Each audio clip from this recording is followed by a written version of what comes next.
morning, good afternoon, good evening to Season 1, Episode 8 of the Cobham Rugby Podcast. It is the day before Halloween. There's a few of us upstairs in the Cobham Curve, but we are delighted to be joined by Zoom by Pete. Pete, thanks for wearing your Halloween face mask. Ha ha ha! Very funny. I've got a special lamp here, mate. There you go. How you doing? He's come from the chap at the end of Indiana Jones and the Quest for the Holy Grail. Well, I'm down in Devon at my parents' bungalow, their spare bedroom. I've kind of travelled back in time as well. If you look at the decor, you see it's 1970s stuff down here, but that's okay. Makes me feel young again. Beautiful stuff. How's the weather down in Devon? It pissed down with rain yesterday. Been a bit brighter today. Hey, Duncan, where are you? How you doing? I'm in the office still, just in one of the boardrooms or meeting rooms, and I had a good weekend. I don't know about the rest of you. Can you put your face closer to the camera, please, so I can look at the reds of your eyes? No, you recovered. I was actually. I watched the game superstitiously in my pants with my Springbok gear on. I just stood in my lounge and watched the game and tried to keep quiet while the kids were going to sleep because Mrs. Duncan was out. So that was my viewing experience of the final. Right, we'll definitely get onto that. A shout to one of our fellow under-11s coaches, Greg Macca, who invited a few of us to the Griffin, where he booked half the pub out. All decked in green and gold with all the families in a braai. It was brilliant fun. So what we've got today, we've got a few wee segments for you. We're going to interview our first 15 captain, Ryan Saunders.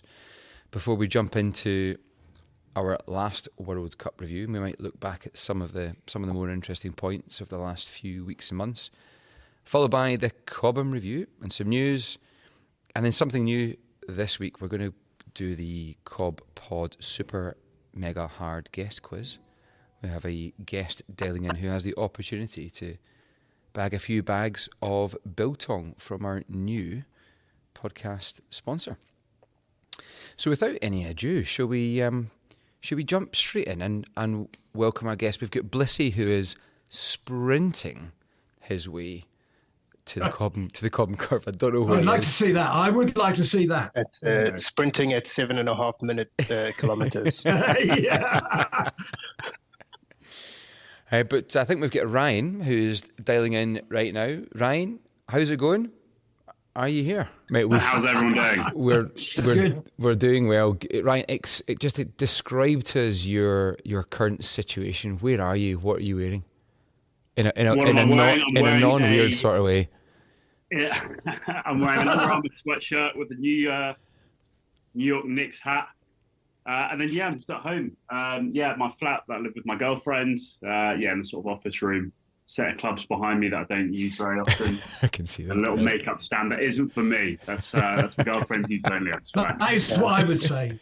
Yeah, Ryan, Blissy's not on the pod at the moment because we've only got space for one giant big bushy beard. Yeah. No. So I was about to wish him a happy birthday. Well, we've been filling marvellously and seamlessly waiting for you to press some buttons on your phone and for Zoom to let you in.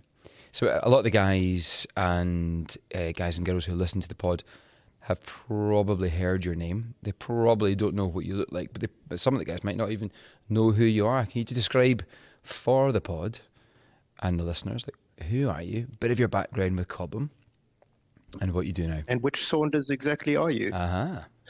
Yeah, of course. So Ryan Saunders, currently, first 15 captain and 9. I've been captain for the last 5 years. Been at Cobham since I was 6 years old. So 24 years at the club. Brother was a member as well. He's played a few times this season as well. Younger brother Niall, who's currently trying to play his trade out in America and over in for the Tel Aviv Heat as well. So they're playing against, I think, a Portuguese team this weekend. Dad as well has been involved with the club since we've both been there. He's got a bit of rugby background as well, playing for London Irish and Ireland back in sort of late 80s, early 90s. Was he capped? So yeah, a bit of a rugby pedigree that I'm still trying to carry on and bring the Saunders name to Cobham. Nice. Was your dad capped for Ireland? He was. He captained the country. I think he captained 9 times, played 12 times, and played in the '91 World Cup. Ryan, was he? Well, he was 22, I think, wasn't he? He got his first cap, and they made him captain. And Captain on his debut. I think he's the second youngest person to ever do that. I don't know if that's changed by now, but that's what he holds on to. I mean, sure. That's quite incredible to be. He must have been brought into a fairly established group of players at the age of 22, and you're in charge. I mean, that's amazing. Yeah, exactly. Especially when you come out of university. I think he was at Queen's. Coming out of university, straight into the men's team, and then captain on your debut is a big responsibility. Yeah. So with that background, Ryan, did the South African squad announcement just fill you with joy that they took 4 scrum halves to the World Cup and then only used 1 in the final? I was about to say that, the 7-1. I was waiting, Duncan, until you brought up the World Cup. Yeah, absolutely. Bring 4 scrum halves, play 1. Well, they played 4 in one game, though. That should have been music to your ears. Yeah. Oh, didn't know that. What was that, Duncan? But yeah, absolutely. Obviously, there was one of the games. I think it was the Tonga game. They played all 4 scrum halves. They played Grant Williams on the wing. They started with Ranach. They were going to play Faf at 10. Yeah. And then they had whoever the fourth one is. So Hendrickse was due to come on to replace Ranach. Jeez, yeah, that's a lot of talented 9s that can play elsewhere, I guess, as well. Yeah, there was a great image where they showed channels, you could get 4 scrum halves on the pitch and just the ball speed would be unbelievable because the scrum half wouldn't have to chase the rucks around. They could just be this is my channel and I just deal with this bit and give it. Might have to chat with Billy about that, get a couple of 9s on the bench for me as well. I mean, it sounds like a vet's selection nightmare. Sounds wonderful. Ryan, we had I don't know if you listened to last week's pod. We had Finn Baxter on, who is now the under-20s England captain, and we talked a little bit about leadership, and he thought that his kind of leadership superpower was he found communication quite easily. Now, I've listened and watched you on the AGP for quite a while. What is your leadership superpower? Oh golly, I don't know. I feel like I communicate well, and I think it's not just about with the players. It's transitioning what the coach wants to the players as well. A lot of the stuff we do, and this before Billy's time working with Popey really closely, was just trying to get the team together from what the coach wants as well, from the perspective of the coach and what we can build together as a team, because we've got a lot of talented individuals in the team that can play and do super fantastic things, but transitioning that into a team game that rugby is where the most important element comes. And I think it's that communication amongst the players, but also amongst the coaches, the referees as well, and just trying to bring a little bit more cohesion with everyone. Ryan, if I could just ask you, last week we saw Owen Farrell really get on the wrong side of Ben O'Keefe during the game. Had to be dragged away, I think, by Jamie George and someone else at one point. So how do you manage the officials during the game, bearing in mind you need to keep the right balance between challenging decisions and trying to influence a referee, and how do you avoid alienating him or her at the same time? It's really difficult because I know if anyone listened to this played in the game against Beaconsfield, I think it was last year, knows that I got a red card from a ref. I did know. Back chat, which wasn't actually back chat. It was overridden by a panel. I didn't get banned in the end. So yeah, it's really difficult, especially when things aren't going your way. Did you have RFU lawyers? I had Mr. Melton on the case. Yeah, it's really difficult. You have to really try and stay composed, and I think it's one of my weaknesses as captain, is I can not fly off the handle, but I can get really irritated if things aren't going your way, and that happens. The referees at our level, they are amateurs. They're trying to come up and through the ranks. They haven't got the the privilege of having TMOs and lines people that can help them spot mistakes that might have happened. So it is all about keeping yourself in check, but then trying to keep everyone else in check, because we've got, not kids, but lads who are 20, 21 years old who are still growing into the game, who might get stressed and annoyed and start arguing back. So it's just trying to bite your tongue, roll with it. And if you can adapt to what the ref does or how the ref's reffing, then doing that as well. So just try play to what the ref's reffing, essentially. Okay. Can I ask just one more question about the World Cup? Yes. Who do you think, who has performed best in the refereeing circles? Who's been a standout performer for you? I don't know, really. That's a really good question. To be fair, from what I've seen, they did have that difficult decision, or the difficult, some difficult calls. There were a lot of red cards that happened that now are red cards. The Tom Curry one on the very first game for England-Argentina was obviously a red card, but then the inconsistencies that came off the back of that. But in terms of selecting one ref, I don't know. I'll go English and say Wayne Barnes. Okay, thanks. Was anyone else surprised to see Luke Pearce not getting a nod for the final? Yeah, for the semis. I don't know why or something. Angus Gardner got it. That seemed really weird. Gardner had not really done much. He was managing the naughty chair yesterday in the final. Was it yesterday? Saturday? Well, they had a naughty row, didn't they? Must have had like a series of chairs. Those were kept warm. Interesting.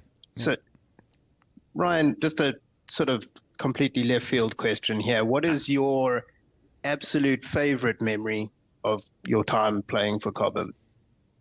My favorite? There's a lot. There's a few. One of the ones I always loved going back to was Chobham away. It was, I think, one of my first derby games I played for Cobham, and I remember it was real sort of nail-biter stuff. Away at Chobham, I think this was like 2016, 17. Beating them away at their own patch when it was really tight. I think they could have had a penalty to win it. They went for a quick tap and go, ended up knocking it on. We won, obviously celebrated like mad. But it's probably going to be my 100th cap, which was last season against London Irish Wild Geese, which was obviously my dad's old team. Scored a nice little try. I think, their captain said that it looked like I'd broken their winger's ankles the way I stepped him. I don't know how I did it, to see got something from somewhere. But I'd have to say that. It was a nice day. Family were down, some friends were down, beating London Irish at home. And I think we went on to a bit of a run there. I think we were 8 from 8 at that point. So just keeping that run going, getting a good win, and then really finding that sort of top 4, top 3 spot. And I'll do the opposite. Duncan, just jumping on yours. Like, toughest time in all of your time here.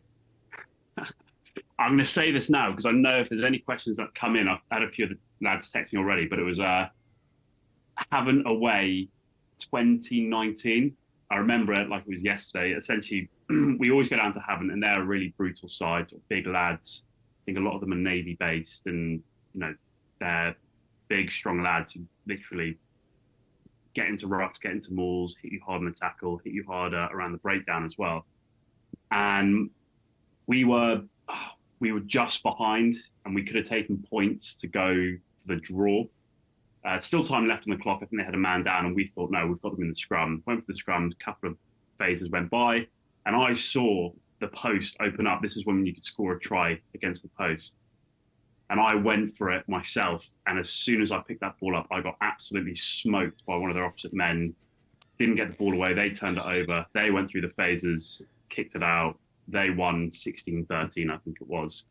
And in hindsight, should have just taken the 3, going back and just fight out either for the draw or try and get back down there and score something else.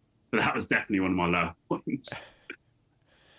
They might have added 12 years in the Navy, and I can tell you right now that half of the guys who were playing were still steaming from the night before. That's fine. We've got a question that's come in from the mailbag, by the way. It's from everyone's favourite vet. It's from Miles. And he asks, as a fellow ginger, does Ryan have any tips for me on the growth and styling of my moustache for Movember? Or I'll just use there's a bulldog beard oil, a bit of that every so often. Honestly, I hate my beard. The only reason I got it is because it's hiding something under here that I haven't seen in few years. There's a big old double chin under here, so I don't really keep it as kept as I think I should. But yeah, if Miles is listening, then yeah, definitely some bulldog beard oil. Nice. All right. And give us your take of the season so far. How's it looking? What are the objectives? Yeah. Oh, it's honestly, it's hit and miss is the wrong word, but just a bit inconsistent. I think at the home form we've got, I think it's 4 from 4 and 20 out of 20 points. We're scoring really well at home. It's just when we're on the road, it's just something's not clicking away from home. So I think those are the big things. But every time we go to training, we have Billy, who's obviously come in this season. He's sort of saying it's not instant fixes. It's a journey that we're on. It's not, what we want to achieve. It's not just about winning games. It's how you win the game. And he's got a few new things that he's brought in that we're all working towards. But I think, there's just a few inconsistencies on the road, a few inconsistencies in positions as well. I think I've played with 5 or 6 different 10s already this season, which is obviously massive. And as a 9-10 combo and even 10-12 and outside backs, you need that consistency there. Yep. And that's not down to sort of selection or poor playing. It's just injuries happen. Lads are away for the World Cup, so now that's over.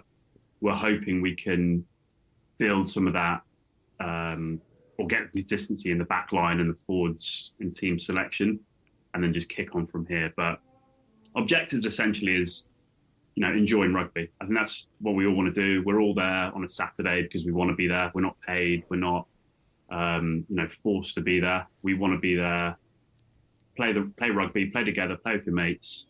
And obviously winning comes with that. If you can get a good style of play going, get on the front foot early. That's our biggest weakness. And then you just enjoy it. And then when you enjoy it, the wins tend to come. I love it. And there's Blissy's still yet to make it. Caught in some new 3-way lights in the Portsmouth Road, no doubts. What? I've got another question for you, All right, Ryan. go. You don't mind. Go. Yeah, of course, please. So you're big mates with Gabby. What's he saying? It's like playing with Finn at Bristol. I mean, he's at Bristol. Sorry, with Rendrandre's left now. What was it like playing with Rendrandre and Peotau and them? Oh, Gabs Ibatoye. Yeah. I haven't spoken to him in a while, but he seems to be enjoying it loads. I think Bristol's played that free style of rugby, but I imagine they'll be missing Rendrandre. I'm sure he will be as well. But I've seen some of his highlights this season. He's been scoring quite a few nice little tries, finishing in the corner and stuff. So I haven't spoken to him recently, but next time I catch up, I'll find out about what it's like not playing with Rendrandre this season. Yeah. Cracking. Ryan, would you mind staying with us for the old World Cup review? And we'll jump into a couple of games over the weekend and you can give us your 2 cents just for 5 minutes. Yeah, of course. From what I can remember, if I can. Hell, that is a challenge. That's a challenge for some of us this weekend. So, Pete, I'm going to start with you. Give us your take on the England versus Argentina procession. Yeah. It was, if I'm honest, I thought it was one of the dullest games of the World Cup. Just the amount of kicking both sides, 45 from England, 38 from Argentina. Our tackle percentage was 80%. That's way too low, and scrums was 75%, up from 41 that we had against South Africa. So there are some real problems there, I think, some real issues. We didn't have much idea in attack. There wasn't much flair. There wasn't enough ambition, and we didn't seem relaxed about trying something. You're in the third place playoff. Surely a golden opportunity to try and play some much more attractive rugby. I mean, you picked Henry Arundel at last, and you just leave him starved on the wing with no possession. So I thought it was dull. The highlight for me, the best thing, was the back row. 3 back row players really seemed to gel quite well. I think it was 7 or 8 turnovers. So that was good. The rest of it, really very average, I thought. Got it. Anything? What about, Ryan, from you? Any of the England players who this was their last dance, who you are genuinely going to miss, and the team's going to miss? Courtney Lawes for sure. I mean, the man's a warrior. Never lets you down ever. Sorry, I thought you were asking me. No, I was about to say, I think Courtney Lawes definitely is a big miss. And I don't know, I imagine it is for sort of like Danny Kerr. I know he hasn't announced retirement at all, but I think Ben Young's announcing it. Danny Kerr will likely not be playing in the next World Cup in 2027.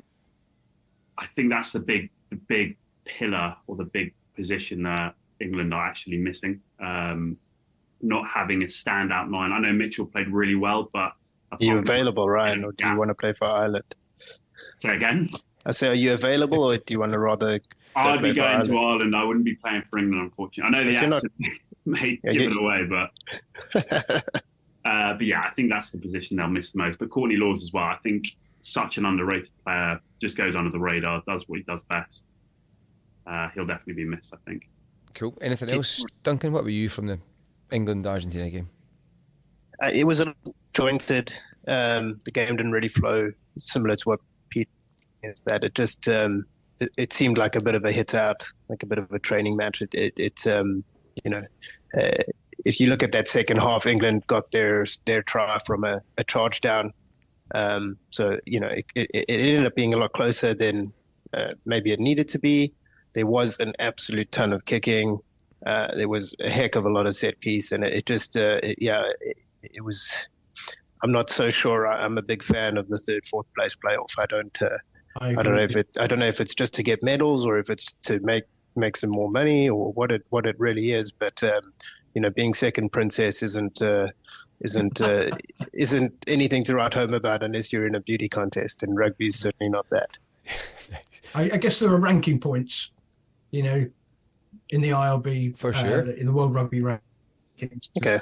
So yeah, but those two sides have made the 3rd and 4th place. I mean, surely you can work something out. A lot of those players surely would want to go back to their clubs, not get an injury in a game which really doesn't mean anything, and then be out for several weeks. So it seems like a crazy idea to me, but there you are.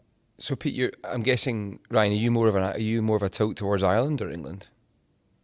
I am, yeah. So obviously my dad played for Ireland. My mum lived there, sort of living there for 20-something years, both of them. So I've had it instilled into me in rugby. Love Ireland. So are you afraid that you're too Irish and not Kiwi enough to play for Ireland? Maybe, yeah.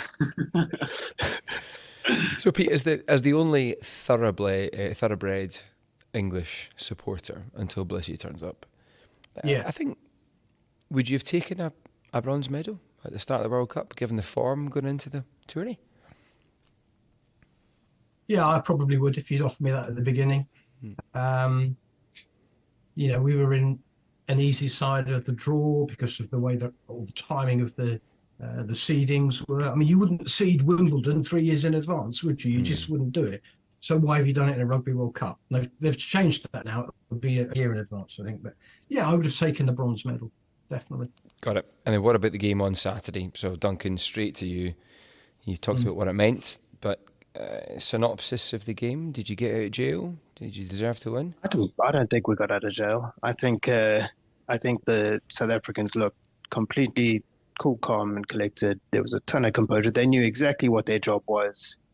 They played to their strengths. I think New Zealand got to the edge 3 times, and the one time was a try that got overturned. Second time was a try, and the third time was in the second half where swaps the ball to the wrong hand and comes out on the inside and gets smoked by Orange, and Colby runs all the way across from the other side. So I think that the South Africans looked fairly comfortable. And I think the big issue really that even at marginal is that in Super Rugby there just isn't the same level of scrutiny when it comes to high tackles and penalties and infringements. And the guys at the New Zealand were the most carded team at the World Cup, and I think that part of it is that it's very lackadaisical. You've got the 20-minute red card rule there, and then they get to substitute the player. So effectively, it's just a double yellow. And I think that sort of leads to complacency that it's okay to do some of these things. And I think New Zealand, they infringed a lot, and they got on the wrong side of the ref a little bit, or Barnes was picking up on a lot of things that they were doing. Mark, and so Mark, the penalty count. The penalty count was 5 against New Zealand and 10 against South Africa. So surely the discipline problem was with South Africa. Not so much. I think it's really? where you get. I'm talking about the cards, Peter, and their cards impacted them far more than our cards impacted. Well, one was a red for a start. I mean, from after 29 minutes, they're a man short. Surely that made a difference. There was a shoulder direct to the head. It ticked absolutely. No, I'm not every saying it box wasn't of a the- red. of the- No, absolutely. I'm not saying it wasn't a red. I'm saying that must have made a difference to the rest of the game. Well, yeah. If you look at the penalties, it's where they were conceded, right? So we got 5 penalties and we kicked 4 of them. I don't know how many of those, were potentially like penalty advantages. So the stats are not always necessarily massively accurate. But I think, for the most part, part, rugby information, not mine. I mean, no, and I'm not discrediting it. I'm saying that, those stats can effectively be padded. If you're giving away penalties in your opponent's 22, do you really care? The big thing was the turnovers. Like, to use the statistics, Peter, 19 turnovers by South Africa and 7-1, so 26 turnovers for SA and 11 for New Zealand. Wow, is that right? So yeah. So when South Africa made 209 tackles, New Zealand 92 tackles, we just absorbed them, we hit them backwards, and then we got the ball back. It wasn't, that was a very simple game plan, and it was executed really well. Ryan, did anything stand out from you in the game? Peter Steph Detroit was fantastic. Yeah, there you go. Sorry, say that again. Just for Ryan, so Pete just said that Peter Steph was fantastic, but anything jump out from you from the game? From what I can remember, it really did sort of just impact everything. I mean, you're in a World Cup final, and what you're doing going in high in a position like that, it just makes a massive impact. And it's the officials have to ref the game. They're not going to give a red card or anything like that purely because it's a World Cup final that early on. But yeah, it's just the South Africans are just really good at that chess mentality where it's the tactical brilliance, I guess, from the coaches, the whole coaching staff to almost just stifle teams. The only team they didn't manage to stifle was Ireland, but even then, it was one of those games. It was just a fantastic game of rugby. Not the World Cup final, the one against Ireland that obviously Ireland won. So I'd bring that up, Duncan. But yeah, it's the tactical side of never knockout match. Well, the Sam Cane red card for me, I think. Oh, who's this? Who's this guy? He just arrived. Hi. Hi, guys. Birthday boy. Yes. You look older. Oh, by exactly 1 year, Duncan. Just edging my way closer and closer towards the gaping abyss. Anyway, no, I think kind of my to kind of come in. I think the one takeaway from the South Africa New Zealand game is that the Sam Cane red card is pretty alarming for me because that's generally my tackle height anyway. It's like the mitigation for me not getting a red card this season is my hamstrings are made of plywood, sir. Fair enough. Carry on. Nice. But no, just interrupting what I'm sure was a deep conversation. Hell of a final. I'm not sure how South Africa managed to lose a quarterfinal by 2 points, win a quarterfinal by 2 points, a semi-final by 1 point, and then a final. I think they all won. They were all one. Yeah, they were all one. Yeah, all one. Yeah, they all won. That's all you need. Yeah, one by 2 points, one by 1 point, and then one by 1 point again, with every game seeming much closer than the last one. Yeah, it was. As Ryan said, like the kind of mentality of it being a chess match. It seemed. I mean, all 3 teams in that South Africa played the knockout stages, I think you could say they all did enough to win those games, but the fact that they didn't, and the fact that South Africa would enter the last 5 minutes of each one looking kind of like they knew they were going to win, almost like they just had the confidence that if it's going to be close at the end of the game that they were going to come through, And yeah, I mean, I think that comes from a mindset that Razzie and Jack Nebo had been building since the last World Cup. And, you know, it's been bandied around a bit, but I mean, I think the mantle of the best knockout team to ever play rugby has to go to this one. Like both World Cup runs they've been on, the teams they've faced, the way that they've won the games that they had to win. I don't think you can argue that. Yeah, maybe not the best team to ever play the game, but the best World Cup team to ever enter World Cups has to be the Razzie era box. Yeah, I think Matt Dawson on the BBC Daily Pod said that South Africa is the best team that he has ever seen. That's what he said. I disagree with that purely because, like, on the in between World Cups, you know, this box team didn't win a rugby championship, so kind of, you know, literally they turn up. They turn up when everything's on the line. Which again, that's a mindset thing. That's a determination thing. That's a tactical thing for how we're gonna play this 80 minutes to beat this team, which is unmatched. Like I don't think you can say that any other team has been as good as knocking out another team as this team has been. Yeah, my on the rugby championship, I think, is in the time zones. You know, Australia and New Zealand, when they play each other, it's effectively the same time zone, and to have to go across back and forth is more taxing for the Saffers than it is for the Aussies and the Kiwis.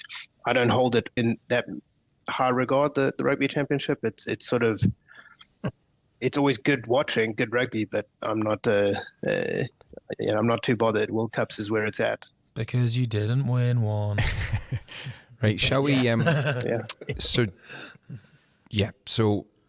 Ryan, we're going to let you go. We're going to just have a wee conflab here about, see if we can pick up the top 3 moments from the World Cup. Not necessarily games, but before we do that, I'd just like to say, Ryan, thank you so much for coming to the pod.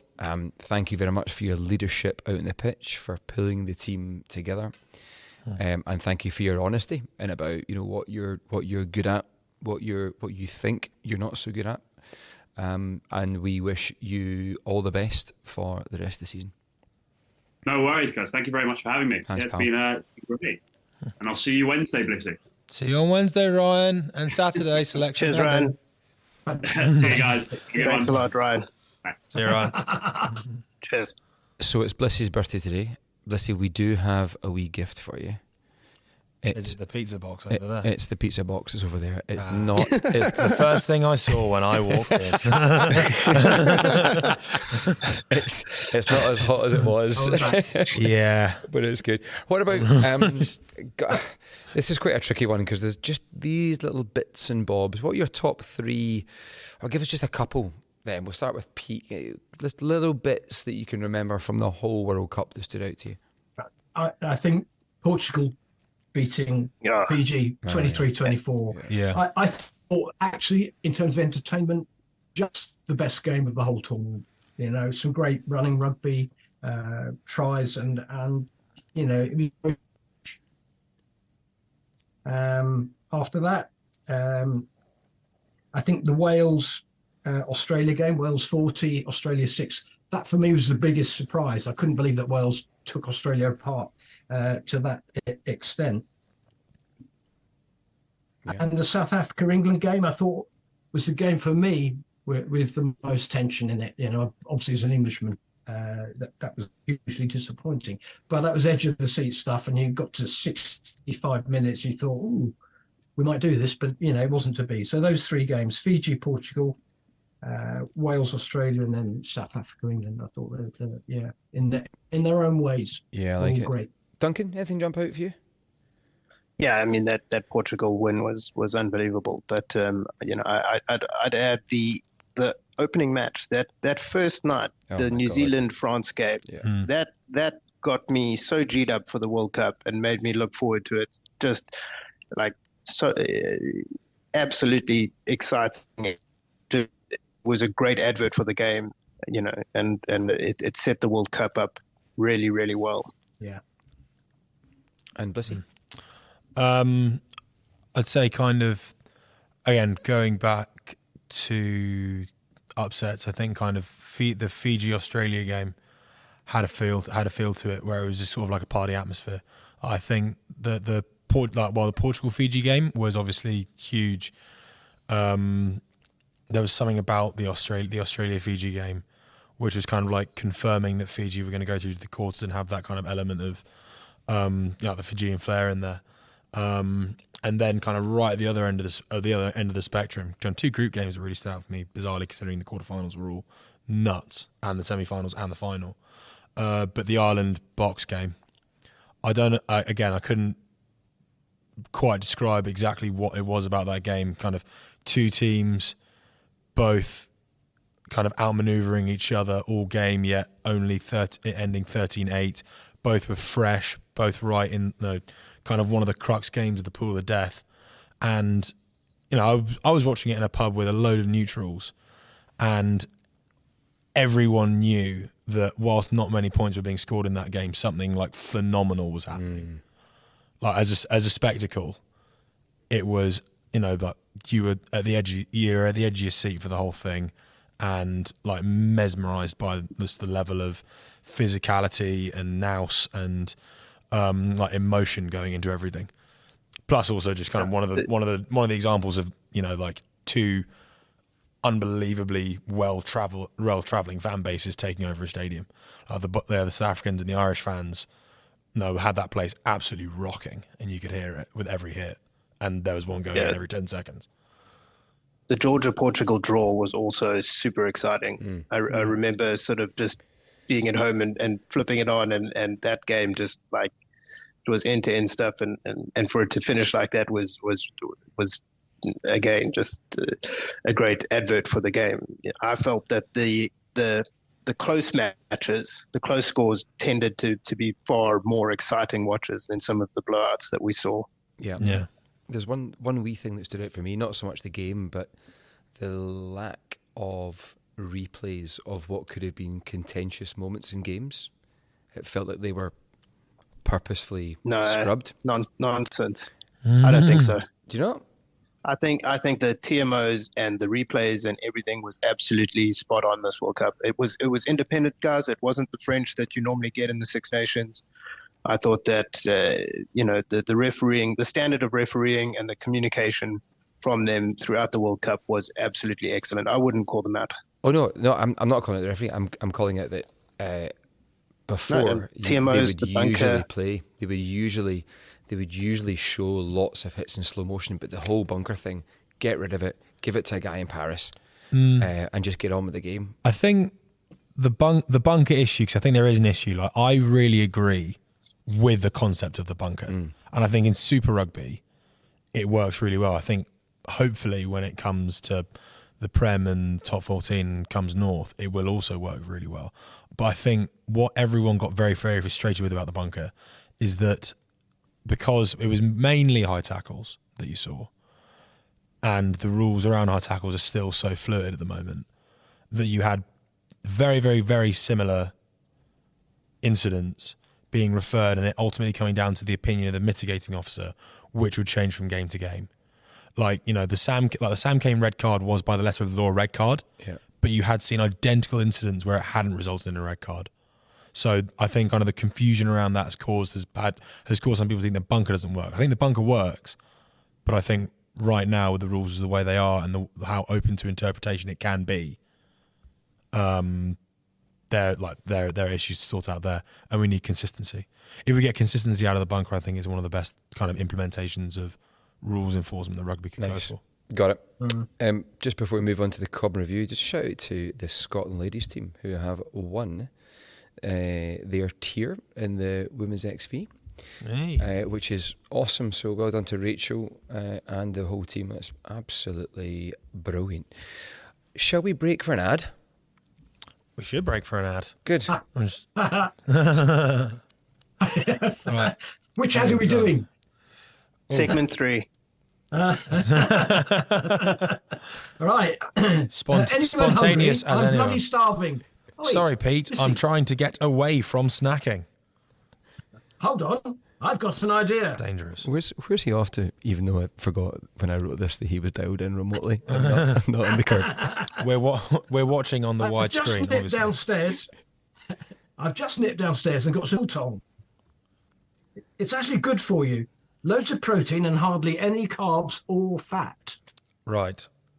Open brackets with mouth full. So, where hell this stuff is good? Where can I get some more? Simply head to billytong.com or come and grab a bag at the Cobham Rugby Club bar. I can't help but notice that there is an empty bag of Biltong on the table, which could have been used for that ad. Yeah, Podfather Sneed's already been in amongst it, I'll be honest. Or they could have put it on your pizza. Yeah. But biltong is a wildly versatile food, I will say, and stunningly diverse. I've had maybe every single type of beef biltong out there. Kudu is my favourite. Kudu, right? That's for a separate pod. Kudu biltong is separate really pod. Good. Shall we jump onto the Cobham review? Blissy, take it away. The Cobham review. Beautiful. It's getting better and better every time. I forgot my little triangle that I was going to bring in the last one, unfortunately. Right, so it was the under-16 boys. Go on, mate.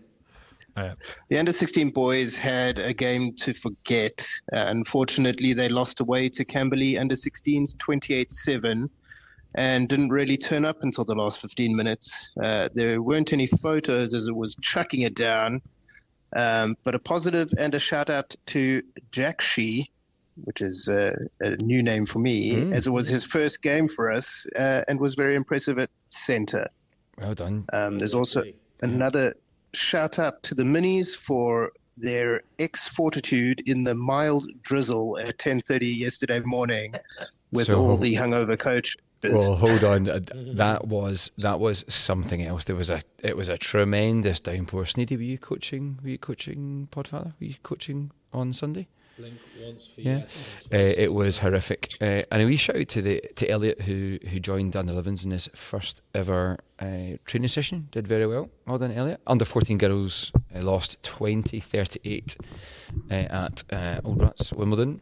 And a shout out to Akira, voted player of the match by the opposition for the second week running. Yes. So the Cobham have a Movember page. Set up by the irrepressible Oliver Fielding, and as we all know, Movember is a great charity raising awareness around men's mental health and testicular cancer. There is the donation. There's the donation page gone live on all social media, on all Cobham social media, I believe. And feel free to get involved and start growing that for the bros out there. Good. Are you doing it, Blissy? I am not, but I'm donating. Good. I'm going to give it a crack. Sneedy, you Podfather? No. Producer Mark, you going to grow? He's going. Thumbs up. 2 thumbs up from Mark. Duncan? Yeah, good. Duncan? Absolutely. I'm going to best Gomez Adams. Excellent. Hoo-ha. I could see you with a pair of handlebars, Duncan. I reckon you'd love that. I should just go. Go straight down. Yeah. All right, I'll go Fu Manchu. I'll try and see if I can get it to a little bit. That would be impressive. Pete, in 1 month. Are you mowing? Are you mowing this year, Pete? I shall have a go. Yeah, why not? Excellent. Why not? I shall as well. Brilliant.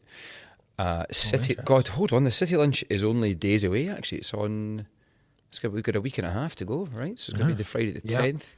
Can't wait for that. I think we're all going, aren't we? Are we? I believe we are. Yeah. Good. Be very nice. Good luck. Yeah. Go to Jamie Roberts, qualified doctor Jamie Roberts, and ask why this rash is not going away. That's what I paid my ticket for.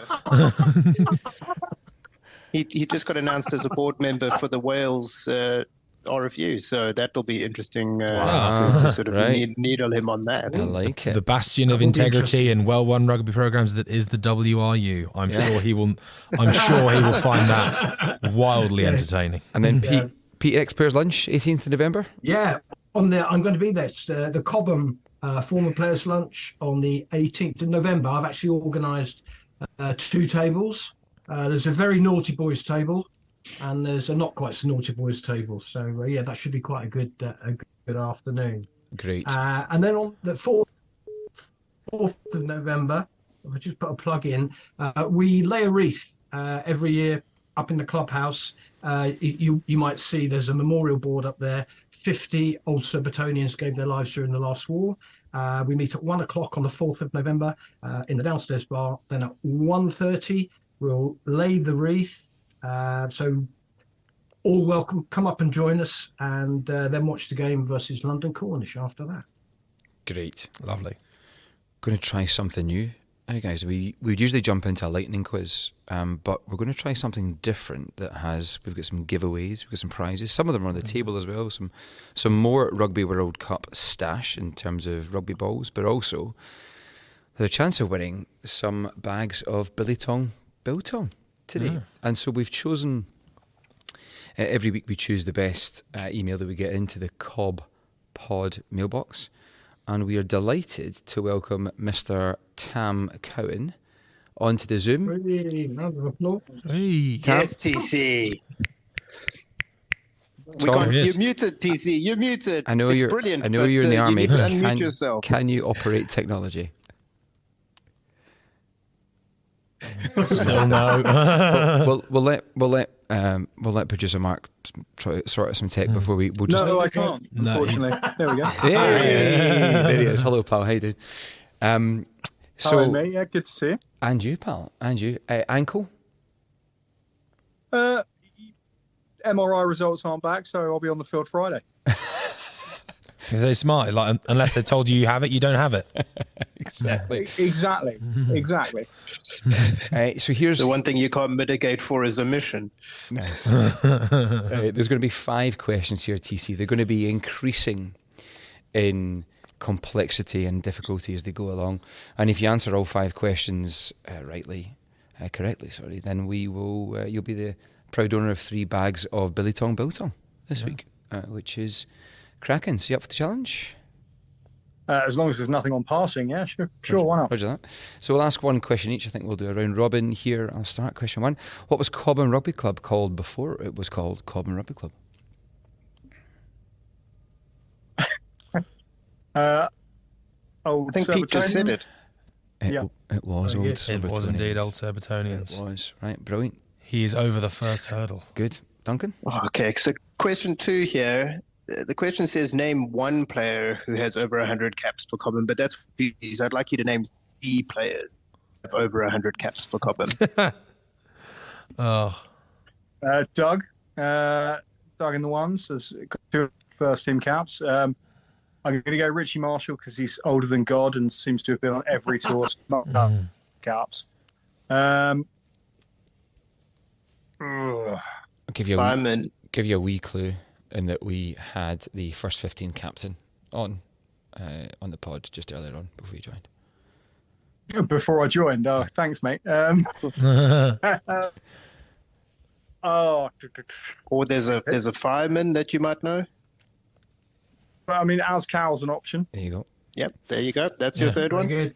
Thank you. Third one there. Question 3. Question 3. What is Tommy Cobham's real surname? It's Tommy I Love Cobham Schofield. /Kip. All right, yep. TC. Question 4. Name 4 of the beers on tap in the bar at Cobham. Either upstairs or downstairs will be accepted. Guinness. 1. Moretti. 2. Level head. 3. And then there's the one with the legend Kieran Notter's head on it. I can't actually think what it's called. There's also the cider, which is I can picture it. I don't know. But can you name it? Peroni. Oh, there's Peroni. There's Peroni. I'll go like 4.5 because you did describe 2 others. So we're through. I'd say that's it. Yeah, I think we're through 4 of the 5 hurdles. Duncan. Yep. 5th question, TC. A real easy one. A real easy one. So I'll give you 10 either side. How many players do we currently have registered at the club? Adults or all inclusive? Well, you can give me adults, and then you can give me all inclusive as well. And you go 200 adults. I've got no idea, kids. 500. Yeah, that is excellent. So you got really close. It says on GMS that we've got 105 adult male members, but that seems a little bit dubious considering the numbers that turn up every week, and maybe it's the definition of adult that we're falling short there. So I would tend to lean towards what you were saying. So adults 105, large kind of overgrown children. Yeah, upwards if of 200. You can grow a mo. No, but we've got lady members too. 554 age grade youngsters playing for the club at the moment. Never mind. There you go. 500. I think that's close. I think he's close enough, isn't he, TC? Well done. Yeah. Five from 5. 3 bags of biltong coming your way. Thank you to Mark Pollock and the team at Billy Tong for that. TC, thanks, pal. Hang with us for a minute, because we're just going to wrap up by looking forward to next week. So we've got some guests on the pod next week. So we've got some ladies from the club and elsewhere talking about their journey through the system. So if you have any questions for them, please drop us a line at cobandpod@gmail.com. So next weekend's fixtures, we have Friday Night Lights. All Stars at home to Old Crown Lanes, 7:45 kickoff. Just been told there's a late bar, so if you have played, want to play, or have heard of the game of rugby, please pop on down for a beer. Saturday. Yes, 2 big fixtures on Saturday. So London Cornish, our good friends from down the A3, are travelling up. Their ones playing our ones, kicking off at 2:30 down at the club, and then our second 15. Oliver Fielding's HMS2s are travelling up the road to Rees Weybridge for a classic away fixture. I'm sure both will be absolute crackers, followed by our big Halloween social. Just afterwards, I am cracking out the old fancy dress box to cobble something together for that. And then finally, a word from our He just goes sponsors. a big pumpkin every year. Oh, no. 26 years running, Duncan. I'm going off piste. Coming This as line is sitting as a large orange ghost.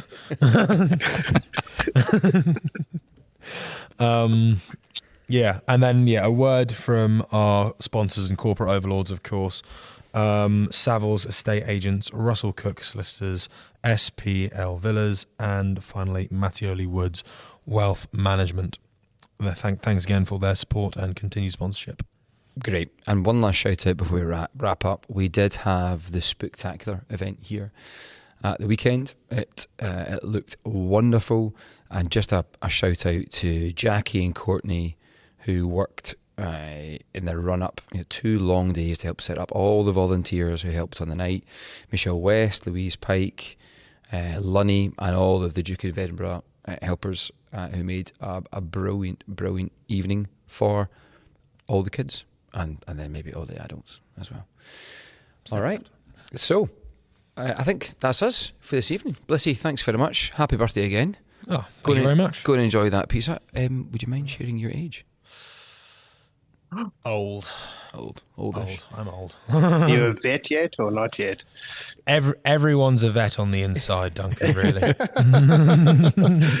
Pete, enjoy Devon. Thanks very much. Duncan, thanks for dialing in from the office again, pal. Of course. No problem. Podfather Thank you, Sneed. fellas. Well done, mate. Thanks for A big thumbs up for carrying the Podfather troops. Sneed Producer Mark. TC, thanks for hanging around. Yes.